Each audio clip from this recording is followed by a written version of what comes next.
ya casi tarde.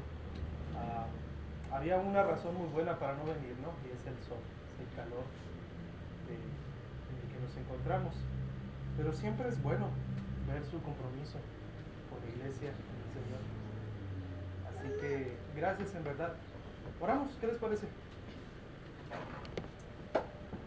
Padre, te agradezco mucho todo lo que cantamos, todo lo que dijimos, todo lo que expresamos en este tiempo, porque fue debido a tu sublime gracia que podemos estar aquí.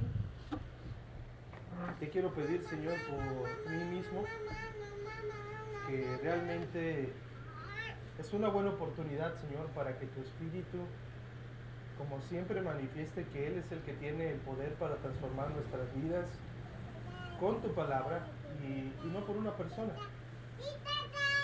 Así que, Señor, te pido para que en este tiempo el mensaje de tu palabra pueda ser compartido, cada uno de nosotros puede escuchar tu palabra. Y, Señor, es un pasaje que conocemos, vamos a profundizar un poco más en él en esta tarde. Pero, Señor, creo que la verdad que aparece ahí la conocemos. Y como dijo Pablo, siempre es bueno que la repitamos una y otra vez con la intención de que podamos cambiar. Gracias, Señor, porque tenemos la vida. Probablemente no tenemos todo lo que nosotros queremos en diferentes sentidos, pero tenemos lo que tú quieres que tengamos y eso pues es suficiente. Señor, bendice tu palabra, que llegue a todos los que estamos aquí, Señor. Y que podamos, Señor, recordar la importancia de enfocarnos en lo interior primero, de enfocarnos en lo que está dentro primero, porque lo de afuera será un resultado. En Jesucristo, Señor, gracias. Amén. Amén. Bien, hermanos, vamos a estar en Marcos capítulo 7. Vamos a estar en Marcos capítulo 7.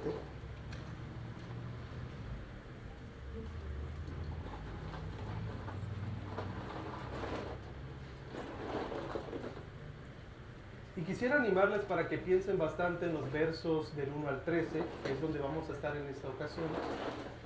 Y también vamos a estar en el contexto, ¿no? Vamos a regresar un poco a Marcos capítulo 6 y así algunos otros pasajes atrás. Así que no lo olviden, el pasaje que estamos estudiando es Marcos 7, versos del 1 al 13. Pero hay otros versos que también vamos a estudiar con la intención de apoyar lo que dice este pasaje. Ahora, en la actualidad tenemos la bendición de que nuestras Biblias pues tengan divisiones como capítulos, como versículos, y a la vez también la adición de lo que son los títulos en una de estas secciones son muy importantes. Ahora, los traductores y los editores de las Biblias que tenemos en la actualidad, a veces ellos personalmente titulan una sección de una manera por diferentes razones, por diferentes motivos. Normalmente no siempre son las títulos o las formas de llamarlos más acertadas, ¿no? En ocasiones los que editan las Biblias que tenemos en la actualidad les ponen títulos que no siempre describen a la perfección o de una forma buena o detallada de qué se trata esa sección.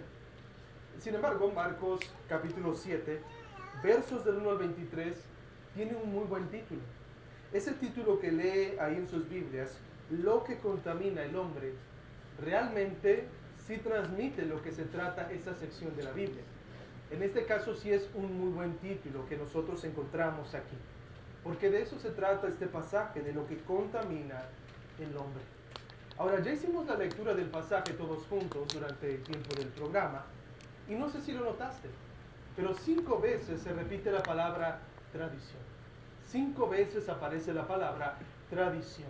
A veces aparece sola, a veces dice la tradición de ustedes, a veces la tradición de los ancianos y la tradición de los hombres. Pero también aparece la palabra contaminar. 5 veces. 5 veces. En Marcos 7, de 1 a estos dos, y son los que dominan absolutamente todo aquí. Lamentablemente algunos creen que este pasaje habla de dos temas diferentes. Unos dicen, del versículo del 1 al 13 se trata de la tradición que distorsiona las escrituras. Y en los versos del 14 al 23 se habla de la verdad sobre la impureza humana. Pero esta no es la mejor forma de entender este pasaje. Este texto solo tiene un tema y, como acabo de expresarlo, se trata de lo que contamina al hombre. Todos estos versículos se tratan acerca de esto.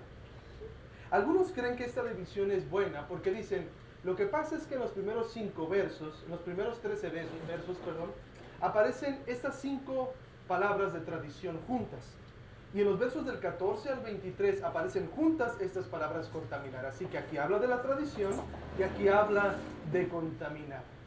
Pero estas personas, o tú y yo, podríamos llegar a esta conclusión equivocada debido a que no nos damos cuenta que al principio también, en los primeros versos del capítulo 7, se habla también de la contaminación, pero con otras palabras. Con otras palabras. ¿Cuál palabra es? Acompáñame al versículo 2. Dice así: y vieron que algunos de sus discípulos comían el pan con manos, ¿de qué manera? Inmundas. Es lo mismo que contaminar. Posteriormente también, cuando le preguntan al Señor Jesús, verso 5, le preguntaron por qué tus discípulos no andan conforme a la tradición de los ancianos, sino que comen con manos inmundas. Lo que estas personas no se dan cuenta es que si se habla de la tradición de los ancianos, es porque se está hablando primero de comer con manos inmundas, manos contaminadas. Así que el tema importante o principal aquí es la contaminación. La pregunta que yo quiero que juntos respondamos antes de entrar de lleno a este pasaje es la siguiente. Debemos preguntarnos, ¿a qué clase de suciedad o impureza se refieren los términos contaminar e impureza? ¿A qué clase de contaminación o suciedad se refieren estos términos? Contaminar e inmundas. Vamos a irnos poco a poco. Estas 2 palabras nos tienen que quedar bien claras antes de entrar a entender todo este pasaje. Primero vamos a ver con la que aparece primero, la palabra inmundas. La palabra inmundas. Y a continuación quiero hacer una pregunta a ustedes con la intención de que respondan si tienen la respuesta o si piensas que la sabes. La palabra para inmundas en el idioma griego es koinos. Koinos. ¿A qué otra palabra te suena que has escuchado anteriormente? Koinos. Koinonía. Koinonía. Son muy similares. De hecho, pertenecen a la misma familia de palabras. ¿Cuándo usamos koinonía? Cuando hablamos de comunión, de relación, de algo en común, ¿verdad? Bueno, koinos, impureza o impuras, significa casi lo mismo. Es algo común, es algo corriente. ¿Ok? Koinos, impureza, significa algo común, algo corriente. De hecho, los judíos la utilizaban para referirse a algo que era ordinario, a diferencia de algo que estaba consagrado a Dios. Koinos habla de algo común y corriente, algo que no estaba apartado para Dios, algo que no estaba consagrado a Dios. Eso es impurezas. La otra palabra, contaminar, es muy similar. Fíjate cómo se pronuncia, es koino, koino. Entonces es koinos, koino. Y es la misma idea que aparece aquí. Se trata de algo igual que es común, algo que no está separado para Dios, algo que está profanado, algo que no le pertenece a la adoración de nuestro Dios. Así que la pregunta es, ¿a qué clase de impureza o contaminación se refería el Señor Jesús y los fariseos y los escribas en este contexto? Jesús responde aquí mismo. Jesús responde, acompáñame por favor, versículos 6 y 7. Marcos capítulo 7, versos 6 y 7. Dice aquí, Jesús le respondió, bien profetizó Isaías de ustedes, hipócritas, como está escrito, este pueblo con los labios, ¿qué? Me honra, pero su corazón está muy lejos de mí, muy lejos de mí. Mas en vano me rinden culto, enseñando como doctrinas preceptos preceptos de hombres. Así que, para ya entrar a este pasaje y entenderlo mejor, digámoslo de una forma clara. ¿A qué se refiere esto de la contaminación? ¿Qué significa esto de lo que contamina al hombre? Bueno, siguiendo las palabras de Jesús mismo, lo que esta frase expresa, o esta frase de contaminar, de impureza, se trata, según lo que Jesús nos acaba de decir, es lo que aleja al hombre de Dios. Lo que aleja al hombre de Dios. ¿Por qué lo digo? Jesús dice, este pueblo con labios me honra, pero su corazón está muy lejos de mí. Muy lejos de mí. Esta clase de contaminación, esta clase de impureza, se trataba de separación de Dios, de alejar de Dios. Los fariseos y los escribas tenían una forma en que ellos creían en que se debían de acercar a Dios, en que se podían acercar a Dios. Jesús presenta la verdadera forma de acercarnos a Dios. Así que esta semana y la próxima vamos a estar viendo Marcos 7 del 1 al 23. Hoy veremos solo los primeros 13 versos y lo veremos bajo el siguiente encabezado o título. Lo que aleja al hombre de Dios no comienza en el exterior del hombre. Lo que aleja al hombre de Dios, escucha bien, no comienza al exterior del hombre. Llega un punto en que vivimos de tal manera que eso nos sigue alejando más y más y más de Dios. Pero Jesús nos acaba de decir que el alejarnos comienza no en el exterior, sino en el interior de nosotros. Así que vamos a Marcos capítulo 7, verso 1. Cuando entendemos esto de alejarnos de Dios, todo cobra sentido en este pasaje. Inmediatamente, Juan Marcos, el autor de este evangelio, nos introduce a un par de personajes que son conocidos por nosotros, pero que realmente necesitamos prestarles más atención en esta ocasión. En primer lugar, dice, ¿quiénes? ¿A quiénes se nos habla al principio? Los fariseos. Tú y yo ya los conocemos de ocasiones previas y hemos escuchado mucho acerca de estas personas. Su título, ese era un título, los fariseos, significaba los separados, especialmente en el sentido de los que se apartan o se separan para no contaminarse. Este grupo de personas era bastante estricto. ¿Saben? No eran muchos, no se dicen que eran muchos fariseos, y era debido a lo riguroso que era ser verdaderamente un fariseo, pero eran muy populares y muy respetados entre las personas. Todos aspiraban a ser un fariseo, pero no estaban tan comprometidos como ellos para realmente hacerlo. Así que estos son los fariseos. Y los segundos que nosotros nos encontramos aquí, dice, y algunos de los escribas. Los escribas, nosotros sabemos que eran intérpretes de la ley, así los conocemos normalmente. Pero hay dos cosas que quiero decirte aparte de los escribas. En primer lugar, los escribas eran los líderes de los fariseos. Los fariseos trataban de vivir a la luz o a la altura de lo que los escribas enseñaban o decían. Pero los escribas eran los líderes de los fariseos en esta ocasión. Y además no solamente se enfocaban en lo que es la interpretación de las escrituras, no solo eso en sí, sino que seguían la misma forma de interpretar que sus antepasados siglos antes, siglos atrás. Estas personas no era solo interpretar, sino seguir pasando tradiciones, formas de interpretar pasajes bíblicos, formas de aplicar pasajes bíblicos al día de hoy. Vamos a decirlo en pocas palabras, ellos eran comentaristas de la ley. Era el tipo de personas a las que tú podías acercarte en cierto sentido o saber en cierto sentido cómo aplicar la ley de Dios a tu vida. Esos eran estos personajes. Probablemente, y eso es importante que lo entendamos, probablemente tú y yo ya tenemos cierta aversión a ellos, ¿no? Escuchamos fariseos o alguien bien hipócrita. Un escriba, también alguien muy hipócrita.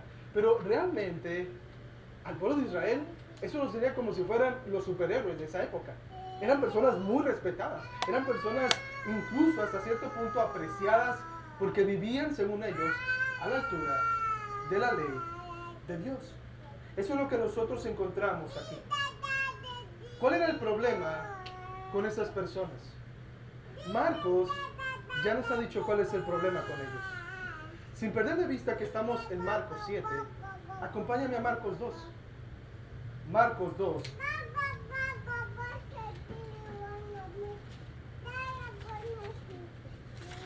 Verso 16.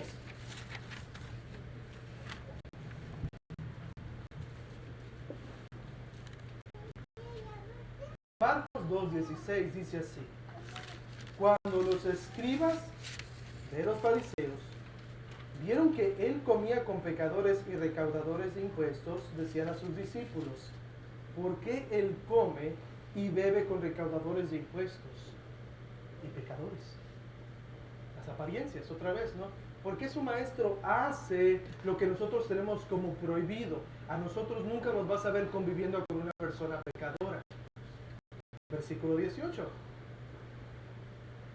Los discípulos de Juan y los fariseos estaban ayunando y vinieron y dijeron a Jesús: ¿por qué ayunan los discípulos de Juan y los discípulos de los fariseos, pero tus discípulos no ayunan? Una vez más, una cuestión externa.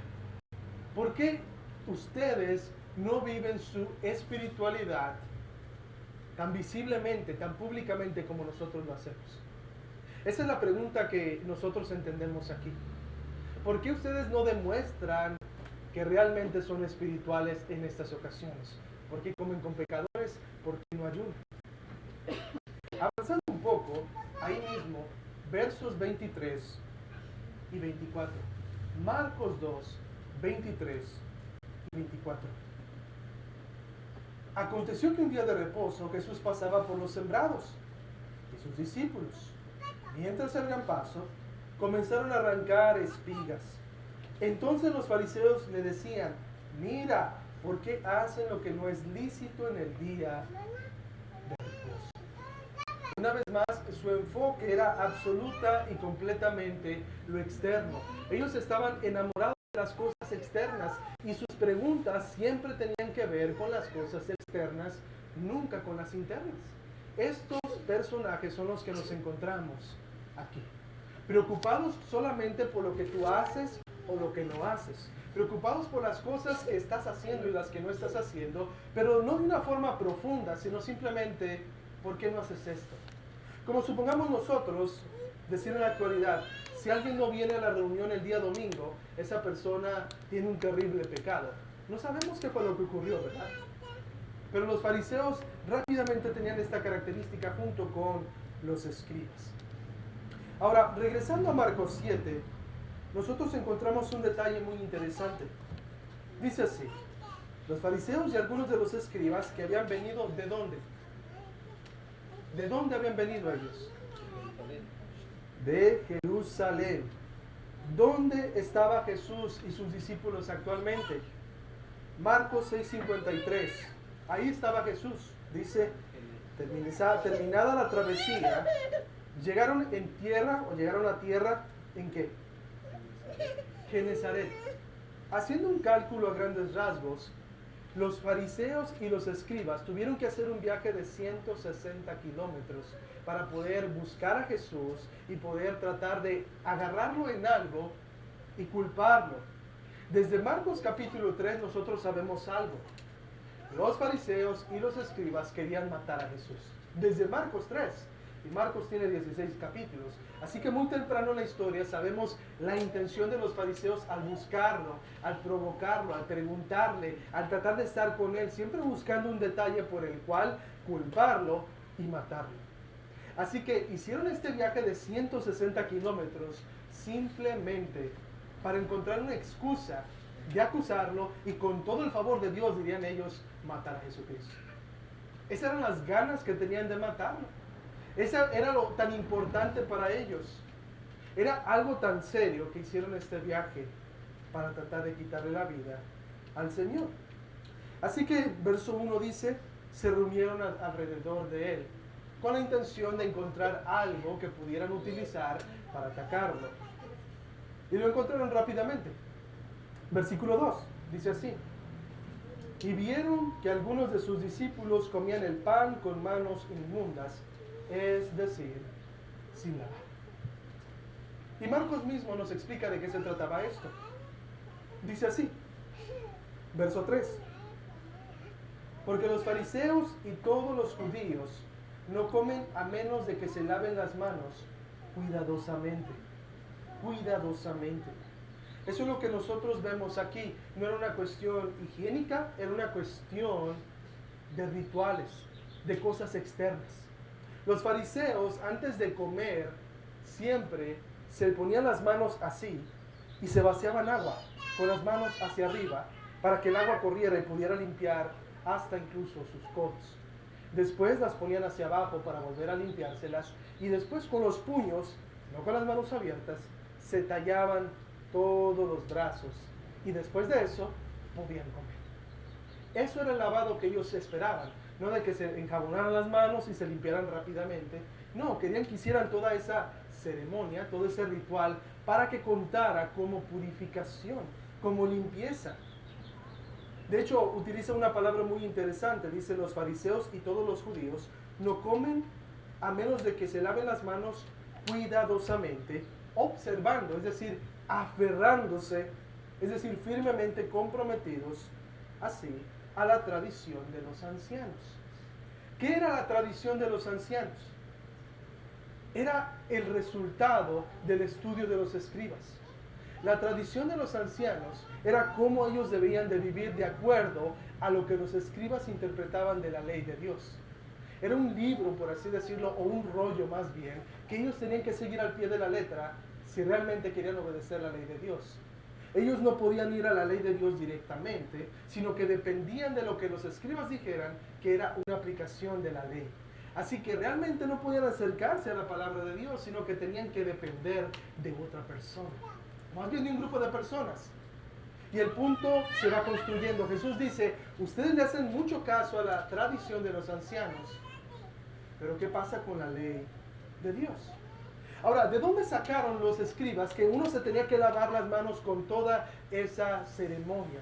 Bueno, algunos piensan que los escribas vieron en el Antiguo Testamento cómo los sacerdotes se lavaban, se limpiaban y dijeron, pues nosotros también somos sacerdotes de Dios en un sentido, nosotros también somos su pueblo santo, así que también debemos de aplicar lo mismo que los sacerdotes hacían antes de ofrecer sacrificios.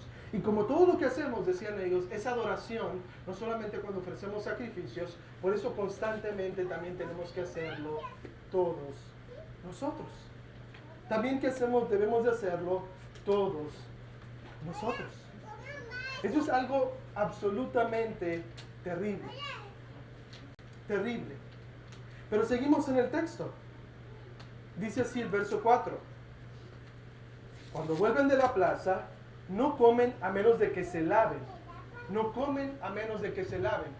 Y la palabra que dice ahí laven es una palabra que también nosotros conocemos porque la utilizamos en la iglesia. Es la palabra baptizo. Baptizo. ¿De qué se trata esa palabra baptizo? Bautizar. ¿Y cómo es el bautismo? Literalmente, estas personas tenían que bañarse si salían de la casa al mercado. A la actualidad, con este calor, pues se antoja, ¿verdad? Pero no era la intención esa. Volvemos a lo mismo, no era una cuestión higiénica, era una cuestión ceremonial. Ellos salían al mercado y decían, probablemente esta fruta la tocó una persona inmunda, probablemente la tocó un samaritano. O en el mercado yo tuve contacto con una persona inmunda o una persona samaritana, aquellos a quienes odiaban tanto. Por lo tanto, para asegurarse de que ellos estuvieran limpios delante de Dios, tenían que llegar a casa, bañarse si querían comer. Y de hecho, agregando lo del lavado de manos, cada vez que comían y querían otro plato, tenían que repetir el mismo ritual. Por cada vez que comían, por cada plato que aparecía ahí, ellos tenían que limpiarse. Era agobiante. Pero ellos decían, esa es la forma de aplicar la ley de Dios a nuestra vida. Así que las personas normalmente les creían, normalmente tenían razón, decían, ¿sabes qué? Es cierto, así debemos de aplicar la ley de Dios a nuestra vida. Lamentablemente, pues, eso no tenía ningún propósito. Pero el verso 4 sigue diciendo lo siguiente. Y hay muchas otras cosas que han recibido para observarlas, como el lavamiento de los vasos, de los cántaros y de las vasijas de cobre.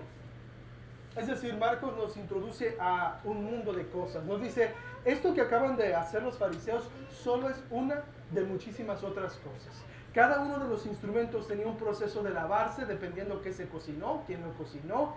Todo era súper pesado. Los escribas querían dirigir cada detalle de las vidas de las personas con la intención, decían ellos, de que no se salgan de la ley de Dios. De que nadie de aquí vaya a desobedecer la ley de Dios. Nosotros somos los guardianes de todo esto. El punto que Marcos quiere enfatizar es que para los fariseos y todos los judíos, escucha bien, era pecado desatender estas reglas, mientras que seguirlas era la esencia de la bondad y la adoración a Dios. Ellos decían, si tú no obedeces este lavado, estás pecando, te contaminas, te apartas de Dios. Si tú quieres estar cerca de Dios, lávate las manos así, báñate cuando vienes del mercado y muchísimas otras cosas más. Esa era la forma en que ellos enseñaban y creían esto. Así que la siguiente pregunta está enraizada con eso. Los fariseos y los escribas realmente creían que era pecado eso y realmente que ellos creían que estaban enseñando la ley de Dios. Por eso le preguntaron lo siguiente a Jesús en el verso 5. Los fariseos y los escribas le preguntaron, ¿por qué tus discípulos no andan conforme a la tradición de los ancianos, sino que comen con manos inmundas? Una vez más, comen con manos inmundas. Ese era el punto principal. Están diciéndole, Jesús, eres un mal maestro porque estás permitiendo que tus discípulos estén alejándose de Dios. Los estás contaminando. No adoran a Dios, no pueden adorar a Dios. Esa es la pregunta que ellos le estaban haciendo aquí al Señor. Ahora, no pierdas de vista el hecho de que estaban comiendo. Eso es algo muy importante, muy importante. Porque Marcos asume, piensa, da por sentado que tú y yo venimos leyendo Marcos desde el capítulo 1 hasta donde nos encontramos. Y anteriormente ocurrió algo muy interesante en cuanto a los discípulos y Jesús comiendo. No te pierdas de Marcos 7. Acompáñame a Marcos 6. Marcos 6, verso 31.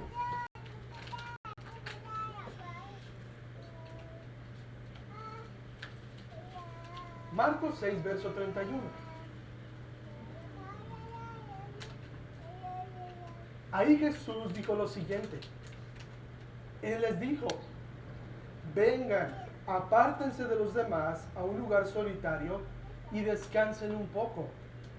Porque había muchos que iban y venían y ellos no tenían tiempo ni siquiera ¿para qué? Para comer.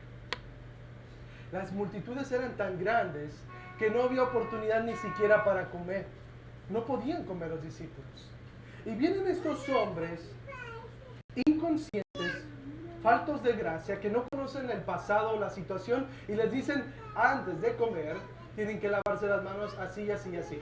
Si quieres otro pan, tienes que volverte a lavar las manos, mijito. Una y otra vez. Era desgastante. Era algo desgastante.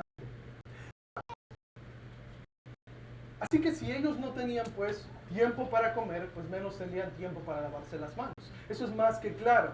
Eso es algo mucho más que claro. Y como dijo alguien, sin lugar a dudas, el legalismo de los fariseos era el peor de todos los tipos del fariseísmo, del legalismo. Un estilo de santidad desprovisto de gracia, duro y falto de caridad, que fomentaba un desdén condescendiente hacia prácticamente todo aquel que no se ajustara a su estilo de vida. Para los fariseos, nosotros podemos verlo en la famosa parábola del fariseo y el publicano, podemos ver cómo todos los fariseos decían, todos los demás hombres son pecadores, nosotros no. Todos los demás hombres son pecadores, nosotros no. Por esta forma de entender en guardar la ley de Dios, la obediencia. Así que estas personas no se consideraban en lo absoluto pecadoras y por lo tanto no tenían gracia. Porque si nosotros tenemos gracia con alguien más, es porque nosotros nos consideramos como necesitados de gracia, es decir, pecadores. Ese era el problema de estas personas.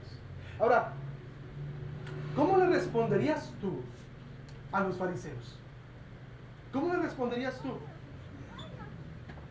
¿En qué palabras escogerías para darle una respuesta a esta pregunta? ¿Por qué tus discípulos comen con manos inmundas y no se aferran, no se conforman a la ley de los ancianos?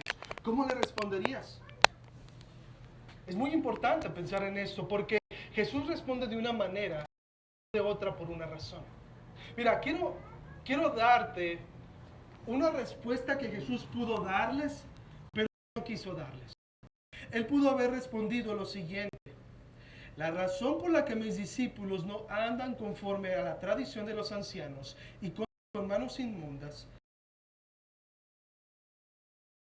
estos pobres hombres no han podido comer, a pesar de que me ayudaron a alimentar a 5,000 hombres con panes y con peces. Eso acaba de suceder el día anterior. De hecho, podría haberles dicho Jesús: el pan que están comiendo es de 12 canastas que sobraron de todo aquel pan. Cada uno se dio una canasta y probablemente vio la oportunidad y dijo: aquí vamos a comer parados, incluso, no lo sé. Él pudo haber dicho eso. Además, toda la noche ellos estuvieron remando y se encuentran fatigados, cansados. Así que por todo esto mis discípulos no andan conforme a la tradición de los ancianos. Y tú puedes verificar todo lo que te acabo de decir en Marcos capítulo 6, versos del 30 al 56. Todo eso acaba de pasar. Los fariseos y los escribas no lo sabían. Eran inconscientes y no les importaba. Ahora, ¿qué pasa con esta respuesta? ¿Qué pasa con esta respuesta? No es mala, es lógica, tiene sentido. Es como decirle: miren, la verdad por la que no hemos hecho esto es porque mira todo lo que está detrás. No podemos hacerlo. Se están muriendo de hambre, están súper cansados, necesitan alimentarse. No me pidas eso. Pero ¿qué hubiera pasado si Jesús respondía de esa manera?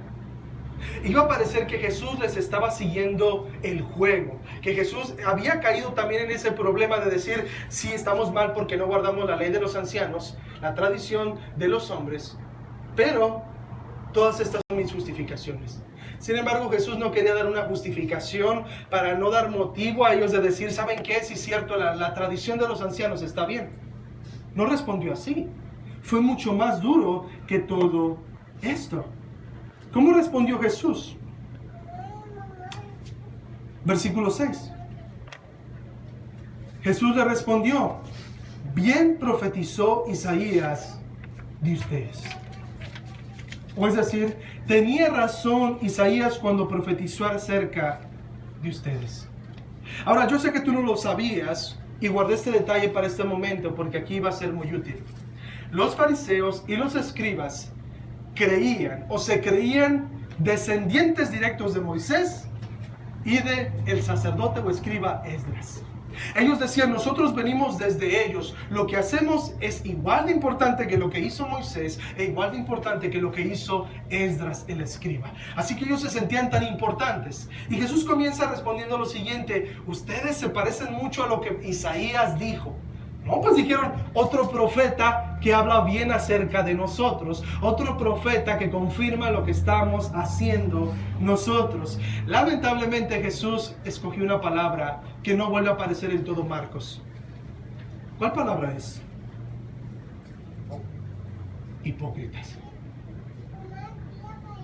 Es a los únicos a los que Jesús llama hipócritas en Marcos. Y esta palabra originalmente era utilizada para los actores en el teatro. Un actor, una persona que representa algo que no es, que no siente, que no cree, eso es un hipócrita. Pero en este caso nosotros ya sabemos bien que no eran actores en sí solamente, sino que eran este tipo de personas que decían ser alguien, pero no lo eran. Hipócritas, les dice él. ¿Por qué? Versículo 6. Como está escrito: este pueblo con los labios me honra, pero su corazón está muy lejos de mí. Ustedes hacen muchas cosas y dicen muchas cosas, pero su corazón está lejos de mí. Verso 7. Mas en vano me rinden culto enseñando como doctrinas preceptos de hombres. ¿Cuál era el problema? Versículo 8. Dejando el mandamiento de Dios, ustedes se aferran a la tradición de los hombres. Ahora, ¿notaste un cambio aquí? Dice lo siguiente: dejando el mandamiento de Dios, ustedes se aferran a la tradición ¿de quién? De los hombres. Jesús ya no dijo la tradición de los ancianos, dijo la tradición de los hombres. ¿Por qué este cambio es importante? Jesús descubre la naturaleza verdadera de las reglas de ellos. Estas reglas son de hombres. Estas reglas, en contraposición a la palabra o los mandamientos de Dios, son de hombres. Son absolutamente de hombres. Esa es la naturaleza de su problema, mis amigos, les decía.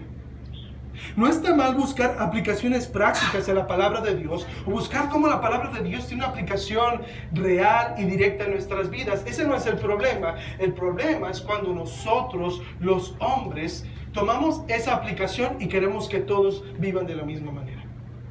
Todos la apliquen de la misma manera.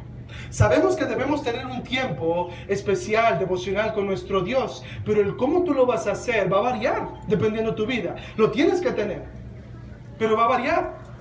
Imponer otra cosa es un mandamiento de hombres, solo para dar un ejemplo. Eso es lo que Jesús les dijo a estas personas. Eso es lo que Jesús habló a cada uno de ellos. Ahora, nos encontramos con algo muy interesante. Jesús pudo haber terminado en el versículo 8 su discurso con ellos, o su diálogo con los escribas y con los fariseos. Pero en Marcos se nos ha dicho que Jesús sabe lo que las personas piensan en sus corazones. Específicamente Jesús dice que sabía lo que pensaban los escribas y los fariseos en sus corazones. Y aunque no se nos dice aquí, yo pienso que Jesús vio en el corazón de los fariseos y los escribas que ellos dijeron lo siguiente: bueno, probablemente el asunto del lavamiento de manos es un poco riguroso, pero ¿sabes qué? Es uno de muchas cosas que tenemos y esa es la única cosa que está mal. Es decir, lo demás está bien, pero eso está mal, o a lo mejor es muy riguroso. No dijeron nada. Pero Jesús estaba a punto de demostrarles que esto no era una sola cosa y ya, sino que era un problema mucho más grande. Fíjate lo que dice en el verso 9. Dice así: también les decía, astutamente ustedes violan, o una mejor palabra es ponen de lado, ¿ok? Está aquí, lo pones de lado, lo quitas. Violan, ponen de lado el mandamiento de Dios para guardar su tradición. Los fariseos y los escribas acusaron a los discípulos de Jesús de cometer un delito grave, cuando en realidad los dirigentes mismos eran los culpables de cometer verdaderos delitos contra Dios. Ellos estaban violando el mandamiento de Dios e influyendo en muchos otros para que hicieran lo mismo. Para que hicieran lo mismo. ¿A qué se refiere el Señor Jesús? Nos da un ejemplo muy claro. Versículo 10 en adelante. Dice así: porque Moisés dijo, honra a tu padre y a tu madre, y el que hable mal de su padre o de su madre, que muera. Pero ustedes dicen, si un hombre dice al padre o a la madre, cualquier cosa mía con que pudieras beneficiarte es corbán, es decir, ofrenda a Dios, ya no le dejan hacer nada en favor de su padre o de su madre. Este era un caso muy común entre ellos. Muy común entre ellos. Y quiero explicar un poquito antes de que vayamos cerrando el mensaje del día de hoy. Ellos utilizaban esta frase, corbán. Y podían decirlo así: corbán, corbán, corbán, corbán, corbán, corbán. Y con eso ellos decían, esto está dedicado a Dios. Pero no debían entregarlo inmediatamente al Señor. Es decir, podían tocar cualquier cosa o declarar cualquier cosa como corbán, y no era obligatorio inmediatamente llevar eso ante el Señor. Tú podías tener algo bajo corbán toda la vida y ya. De hecho, muchos decían, esto es corbán, y simplemente tenías que decir es corbán otra vez para que ya no fuera consagrado al Señor. De una forma tan abusiva, tan simple, tan malvada. Ellos dejaron de cuidar de sus propios padres, siendo que la ley de Moisés decía que aquel que no cuide de su padre, aquel que hable mal en contra de su padre y de su madre, reciba la pena de muerte. Y ellos simplemente dijeron, los escribas, no puede ser tan exagerado, mejor hay que dar una protección. Tú di corbán a todo lo que quieras, y con eso ya no tienes la obligación de entregarlo a tus padres, y no quedas mal con Dios ni con tus padres. Ese es el problema del legalismo. Tratar de quedar bien por todos lados. Y como alguien ha dicho, que cuando uno trata de hacer eso, no queda bien con nadie. Quedaban mal con sus padres y quedaban mal, por supuesto, con Dios. O dicho de una forma mucho más directa.